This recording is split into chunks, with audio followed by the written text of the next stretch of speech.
I'm Jim Collison, and this is the CliftonStrengths Podcast, Season 2, recorded on January 31st, 2023.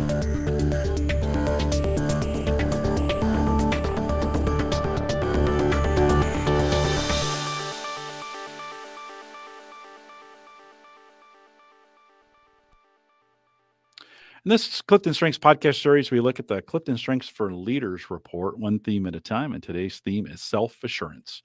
If you're listening live and you don't see the chat room, there's a link to it right above me there. Love to have you in chat.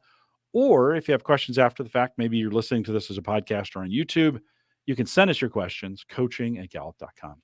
Dr. Jaclynn Robinson is our host today. She works as a senior learning and development consultant and has joined me for Season 1 of the Clifton Strengths Podcast, where we looked at the book Well-Being at Work, one theme at a time. And Jaclynn, always great to have you. Welcome back.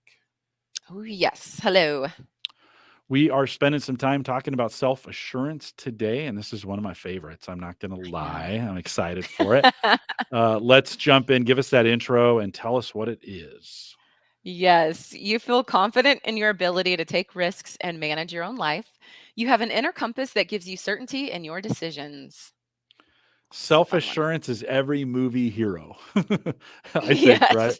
Every action movie hero. Every action movie hero. Yeah, right. In that, for sure. We're spending some time this season thinking this through the lens of the Clifton Strengths for Leaders report. So what is the power of this theme in a leadership role? Talk to us a little bit about that. I think this leader's confidence brings certainty to pathways, situations, or goals they and their team are tackling. If an obstacle arises, it's like, hey, we'll find a different way or a way through. If an outcome falls short, they learn from their mistakes and try again. And I think because of their persistence and that inner confidence, they can create stability and hope for others that they will achieve their goals or outcomes. I love that. I love that positivity spin on this. We spent some time talking about significance, and I think self-assurance lives in the same theme bias sometimes because it's not as common. I think sometimes we don't understand it as humans, and then we get kind of biased against it, and we kind of think, oh, these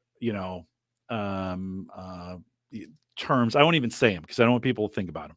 These terms come to mind of how we label these individuals, and I think we need to take a step back because I love when you said because of their perseverance and inner confidence, they can create stability. Let's get to that. I want to dig in a little bit. When we think about the 4 needs of followers, certainly stability is one of those 4 needs.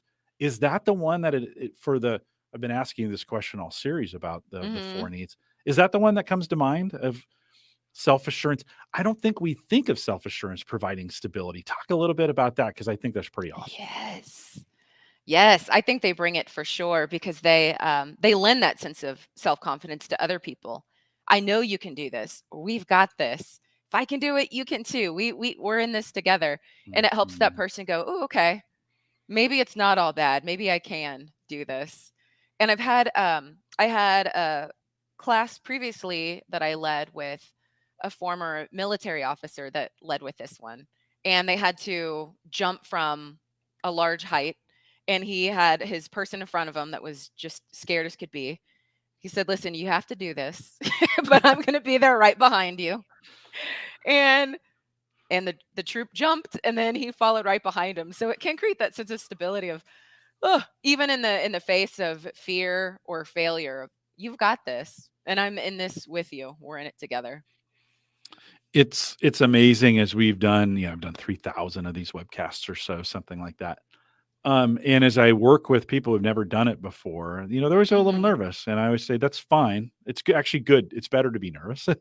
And then I'm here for you. Like, I'm not going to let this be a bad thing for you. Yes. I've done this a bunch. I have confidence. I mean, those are the words as you're saying these things. Those are the words that I use when I'm helping people through these things. And a lot of times I'm at the end when we're done, I'll like, hey, thanks for being confident. Right. And so I think that confidence brings stability in there. And that stability brings hope, just to kind of bring it around to that, right? Okay, I can do this and I'm going to be fine because there's somebody who's done it with me here in the past. So let's spend a little more time just to be consistent in our note taking because some people don't want to do that. How can this theme we've been talking about, how can it help and hinder? So how could this theme lead others?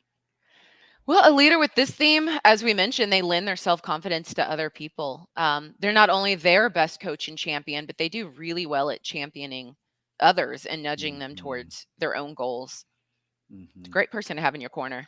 Yeah, and it's the me again, the me versus we, where we spend Mhm. time, hey, I can do this to, we can do this. Mhm. Like, I'm going to bring you along with me.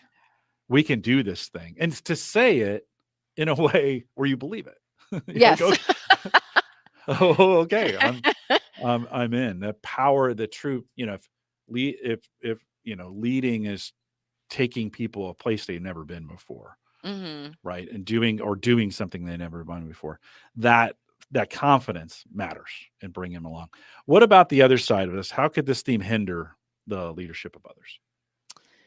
Well, they could have fellow leaders or colleagues or, just anyone in their life that could be deterred from offering advice or giving feedback due to their independent decision making and confidence in their actions.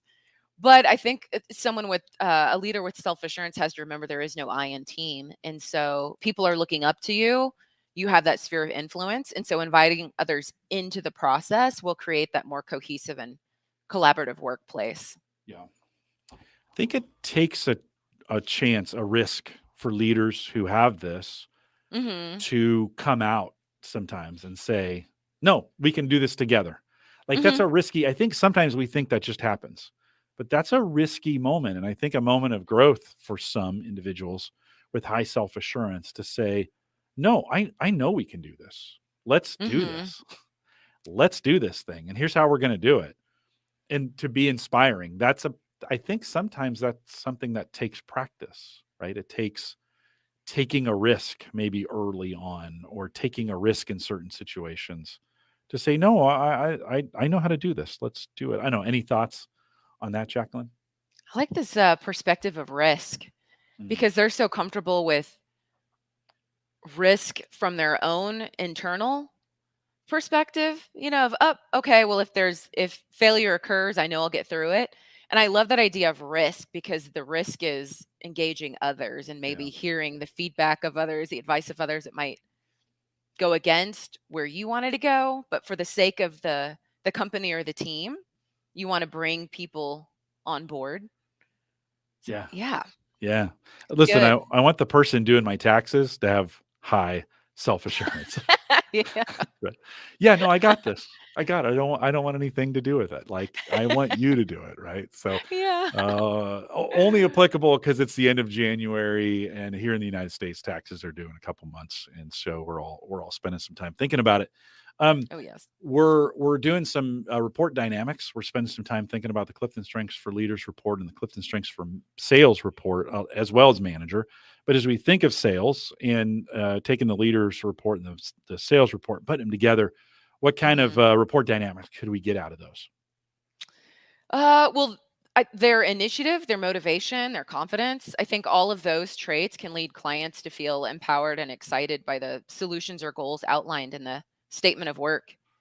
And then just from that sales leader role perspective, there's just some thrills and chills involved in being able to take ownership over your prospect list or the clients you have and to negotiate and to close deals and to architect a solution. Mhm. So they're kind of thriving in both ways in the role, but also with the prospects or clients in front of them.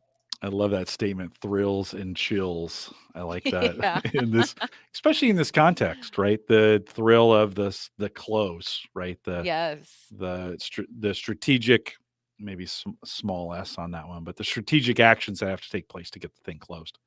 What about the leader and the manager report put together as we think about those dynamics? How could that be used for success? Yeah. So a leader who manages others can help direct reports or the team itself achieve their goals. If they feel unsteady with the workload, I can see this leader's confidence helping them figure out how to tackle it, little by little, or just encourage them to push their way through because sometimes teams have those periods where they're just really busy. And Mhm. it's okay, well, we have to get through this, but we'll get through it together. Let's push forward. We can do it. Let's think about ways we want to celebrate after. So that's what comes to mind from this uh, self assured leader who manages people. It sounds like a pretty great dynamo, Uh, pulled together. We know from the database yeah, it's not as common, so those who have it, you need to use it. Get it out front, get it lean in. get it hone it in, get it productive in a way that helps other people or helps those that you're leading move forward. I mean, because that's really at the end of the day, that's what this is all about, right? Is making Mhm. progress, whatever that looks like, is making progress. Jaclyn, as we think about wrapping this up, any final thoughts on this theme? Well, self-assured folks, there's if you think about people that are kind of stuck in that rut or they just don't see the light at the end of the tunnel, I think those with self-assurance can have that impact to say, you've got this, just push your way through. I'm here to support you, and you can be that champion for their change. And I will leave it at that. Let's leave it at that. Let's leave it at that. With that, we'll remind everyone to take full advantage of all the resources we do have available in Gallup Access. I've been saying this all season, but maybe you haven't done it yet. Head out to gallup.com/CliftonStrengths, sign in, go to the menu, upper left, and choose resources. Drop that down, choose resources. And then search bar, put in this theme. You can put in any theme, but put in self-assurance, and everything we've done on it will come back. Bunch of podcasts, all theme Thursday. This and season 1 of the Clifton Strengths podcast will be available for you. Plus a lot of other resources that we have, and continue to learn on that. That's a great way to do it. Stay up to date with all the webcasts by following us at gallup.eventbrite.com. Create an account, follow us, and you'll get a notification whenever I post something new. Join us on any social platform by searching Clifton Strengths. I want to thank you for listening today. If you've enjoyed it, hit the like or share or heart or plus or whatever. All these platforms call it something different. We appreciate that. It's good feedback for us, and it feeds my self-assurance. So make sure you get it done. Thanks for listening today. For those listening live, stay around for a little bit of post show. With that, we'll say goodbye, everybody.